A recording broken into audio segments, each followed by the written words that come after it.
नमस्कार, मैं हरि, आप देख रहे हैं डिजिटल न्यूज झारखंड। आज जानते हैं झारखंड के प्रमुख खबरों के बारे में। इससे पहले छोटी सी निवेदन की वीडियो को एक लाइक अवश्य कर दें। आपका लाइक करना ही हमारा मेहनत का फल होता है। तो चलिए शुरू करते हैं आज की पहली और बड़ी खबर से। झारखंड की नई नियोजन नीति तैयार, पहले चरण में होंगे 30,000 नियुक्तियां। दरअसल आपको बता दूं कि राज्य सरकार की नई नियोजन नीति तैयार है। कार्मिक विभाग द्वारा तैयार किए गए प्रस्ताव को विधि विभाग की सहमति के लिए भेजा गया है। 2 मार्च आज होने वाली कैबिनेट की बैठक में इस पर सहमति बन सकती है। राज्य सरकार ने नई नियोजन नीति लागू कर इस वर्ष पहले चरण में कम से कम 30,000 नियुक्तियां करने का लक्ष्य निर्धारित किया गया है।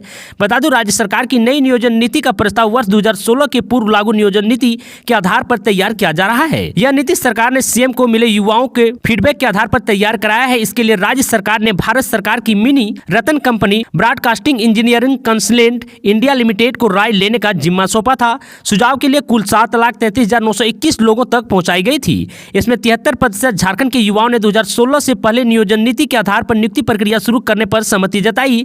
वहीं 16% युवाओं ने जवाब में नहीं कहा था, जबकि 11% युवाओं ने कह नहीं सकते कहा था। युवाओं की राय 2016 की नियोजन नीति को अपनाते हुए नियुक्ति प्रक्रिया शुरू करने पर ही सरकार आगे बढ़ सकती है। वित्त मंत्री रामेश्वर उरांव ने विधानसभा में पेश किया तृतीय अनुरूप बजट। दरअसल आपको बता दूं कि झारखंड विधानसभा बजट सत्र के तीसरे दिन सदन की कार्यवाही प्रश्नकाल के साथ शुरू हुई। इस दौरान कार्यवाही शुरू होने से पहले भाजपा के विधायक ने सदन के बाहर जमकर हंगामा किया। बता दें कि ये लोगों नियोजन नीति की मांग को लेकर प्रदर्शन किया और राज्य सरकार के खिलाफ आरोप लगाया है कि युवा के साथ छल किया गया है। वहीं सदन में वित्त मंत्री रामेश्वर उरांव ने 4,540 करोड़ 27 लाख का तृतीय अनुरूप बजट पेश किया है। बता दें कि रामेश्वर उरांव ने वित्त वर्ष 2022-23 के लिए आखिरी अनुरूप बजट पेश किया। तो वहीं दूसरी तरफ भाजपा विधायक बिरेंची नारायण ने डॉग बाइट का मामला उठाया है।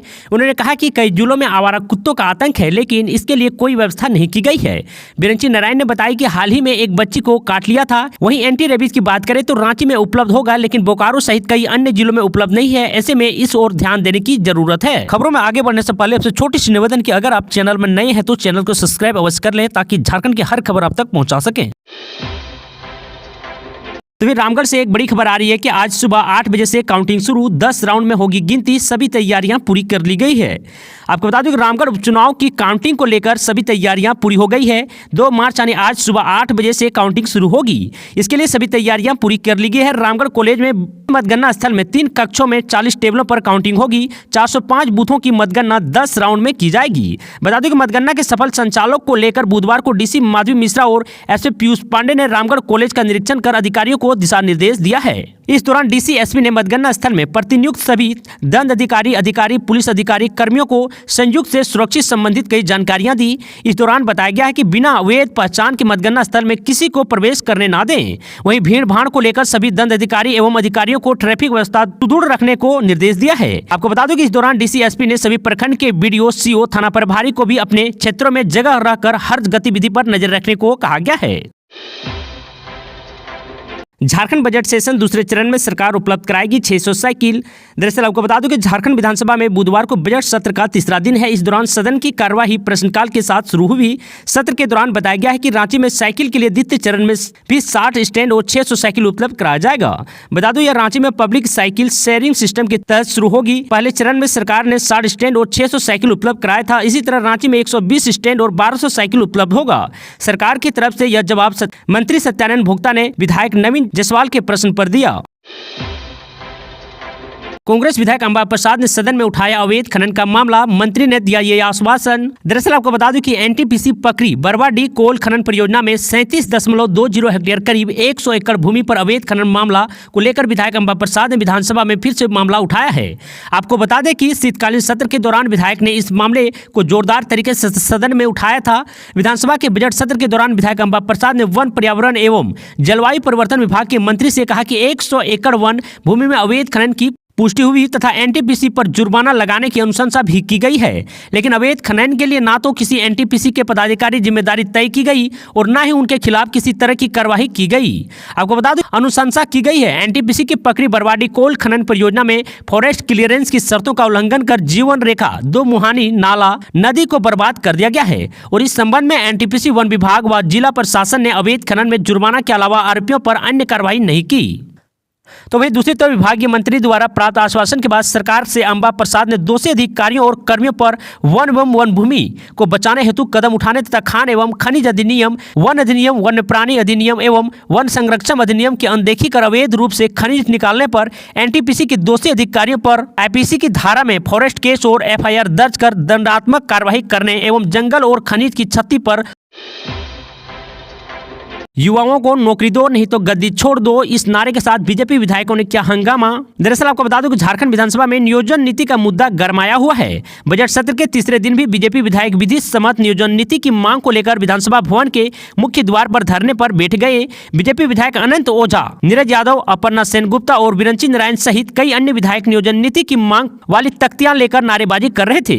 बता दें कि 16 दिसंबर 2016 को झारखंड हाईकोर्ट ने हेमंत सोरेन सरकार द्वारा लाई गई नियोजन नीति को असंवैधानिक ठहराते हुए रद्द कर दिया था।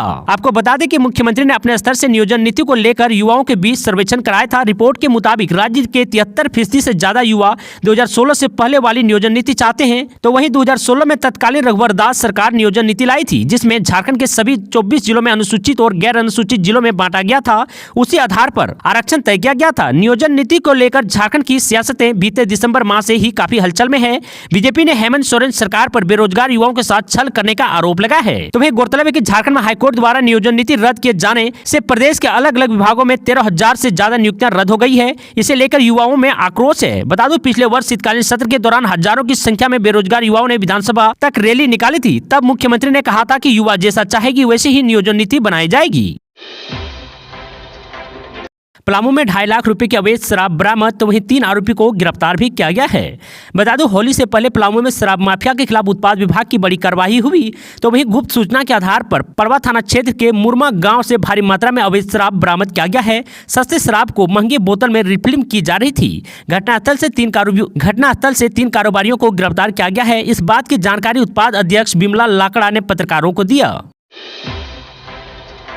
झारखंड में सुरक्षा की मांग को लेकर हड़ताल पर रहे डॉक्टर, ओपीडी सेवा ठप, तो वही मरीजों को हुई परेशानी। दरअसल आपको बता दूं कि झारखंड के डॉक्टर ने सुरक्षा की मांग को लेकर बुधवार 1 मार्च 2023 को पूरे राज्य में कार्य बहिष्कार किया। इसका असर गुमला में देखने को मिला।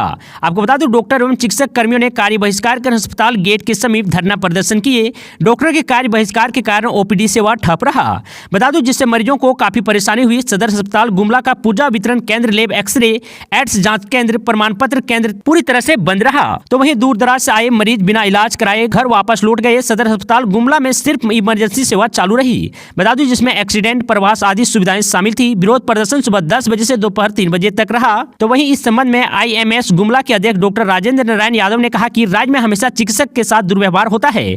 कभी चिकित्सकों के साथ मारपीट सहित जान से मारने की धमकी दी जाती है। ऐसे में चिकित्सक अपनी सेवा देने में असमर्थ महसूस करते हैं। आपको बता दूं, उन्होंने अविलंब मेडिकल प्रोटेक्ट एक्ट लागू करने की मांग की है। साथ ही बायोमेट्रिक सिस्टम से चिकित्सकों को बाहर किया जाए। इसको लेकर बुधवार को आईएमएस एवं झांसा के संयुक्त यान पर 1 दिन कार्य का बहिष्कार किया गया। ऐसे झारखंड की तमाम छोटी बड़ी खबरों को जानने के लिए चैनल को सब्सक्राइब अवश्य कर लें, ताकि झारखंड की हर छोटी बड़ी खबर आप तक पहुंचा सके। आज के लिए इतना ही। जय हिंद, जय भारत, धन्यवाद।